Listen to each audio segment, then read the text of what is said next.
Ya, Itu Mas. tanya nggak sekalian. Lupa, saya lupa. Kak, Kan gini, terus. dia kan udah ngomong, udah nyuruh aku pergi terus dari dulu kita pergi. Cuma dia bilang, aku nggak mau ngasih uang ke kalian.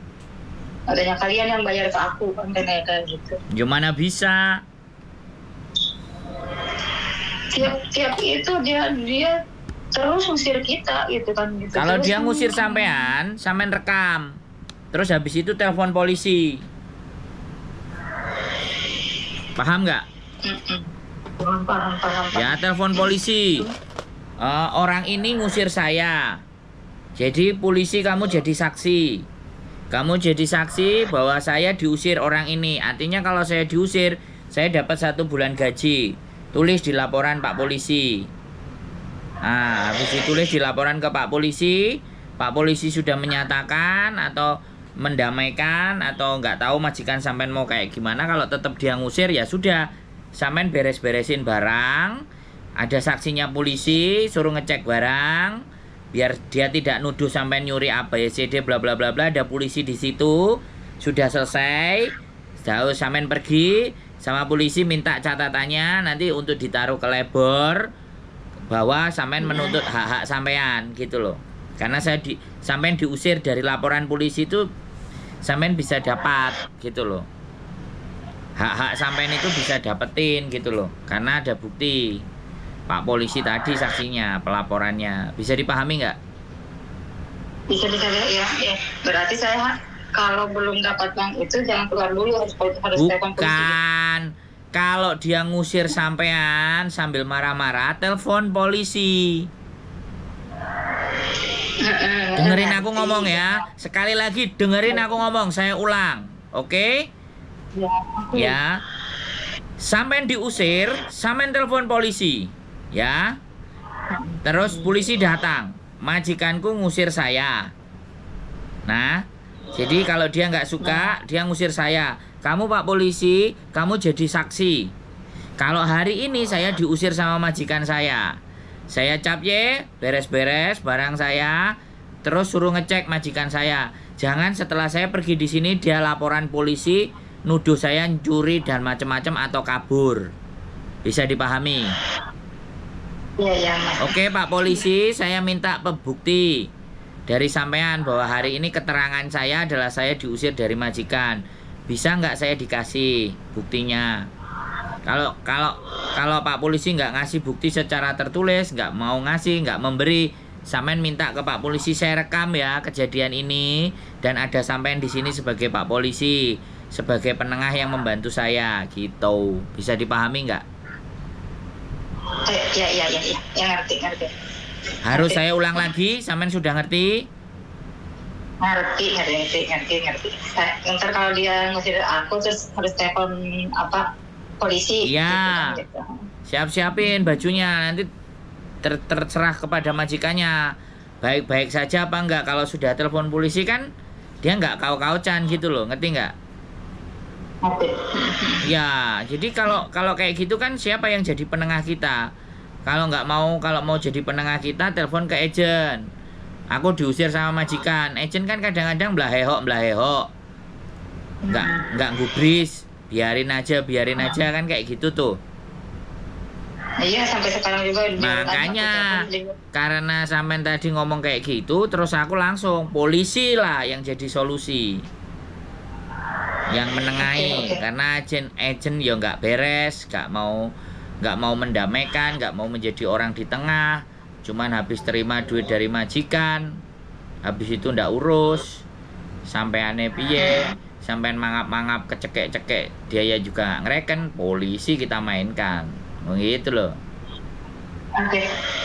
Oke? Bisa dipahami? Makasih, Mas. Jelas? Makasih, Mas. Udah nggak tanya-tanya lagi, inget-inget. Pertanyaan apa lagi, nanti nggak redel aja WA terus. Ini kan masalahnya aku berdua gitu, bingungnya di sini berdua. Ya nggak ada masalah, nggak usah bingung. Apapun ya berdua ya wis. Keluarnya putusannya bareng ya sudah, keluar bareng. Tapi siap-siap ya kan pulang Indonesia. Karena aturan di Hongkong kan terminate kontrak, walaupun break, walaupun interminate itu harus keluar Hong Kong. Sudah harus siap konsekuensinya. Jangan terus duitnya jangan dikirim ke Indonesia semua, disimpan, disisain, karena sampean masih butuh perjuangan.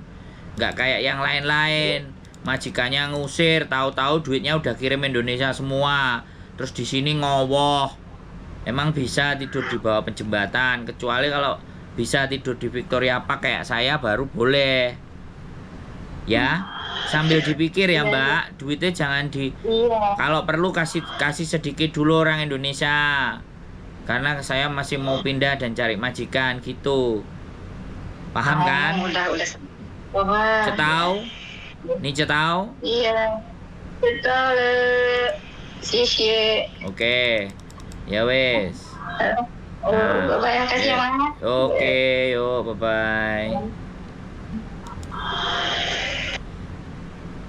Oke ya teman-teman semuanya, ya kan sekali lagi kita itu tidak ngerti apa yang terjadi di tempatnya majikan, tapi sering kali hal seperti ini. Gak betah ya kan. Sekali lagi apapun itu ceritanya, ini negara hukum, ada aturan, nggak boleh seenak-enaknya. Semua kita harus benar-benar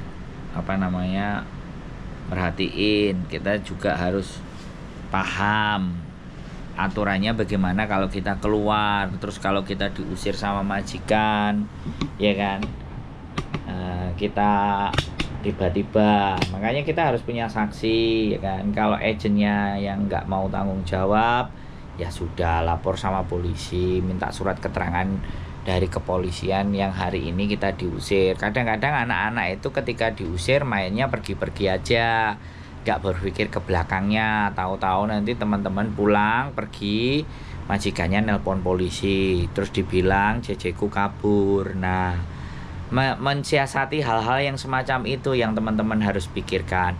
Aku ngerti teman-teman stres, teman-teman berat, teman-teman sudah jutek, tapi harus digunakan untuk terus berpikir. Jadi jangan sampai mengambil sebuah keputusan yang nantinya akan merugikan diri kalian sendiri. Makanya itu sudah langkah yang tepat. Kalau majikan mau ngusir, telepon polisi. Jadikan polisi itu sebagai saksi kalau bahwa kita itu diusir. Jadi itu atas kemauan dia. Ya rumah-rumahnya dia, kemauan-kemauan dia. Tapi sekali lagi kita harus melindungi diri kita sendiri supaya tidak dianggap sebagai hal yang macam-macam. Jadi ingat ya sekali lagi teman-teman, ini Hong Kong. Jangan sesekali memutuskan sesuatu yang tidak punya dasar pertimbangan. Ajak diskusi orang-orang yang sampean anggap bisa mewakili hati dan perasaan kalian. Sampean ajak bicara orang-orang yang bisa memberikan solusi buat sampean. Jangan ngajak bicara orang-orang yang hanya justru menakut-nakuti, memarah-marahi dan memaki-maki. Kalau gaya saya ngomong memang kenceng dan keras, itu supaya sampainya paham. Karena saya rasa ketika kita menjelaskan terus dia ngelambiar, itu dia masih nggak fokus dengan omongan saya. Makanya saya tinggikan volume saya agar dia benar-benar fokus mendengarkan apa yang saya sampaikan. Itu ilmunya public speaking. Keep stay tune my YouTube channel and see you next video. Bye bye.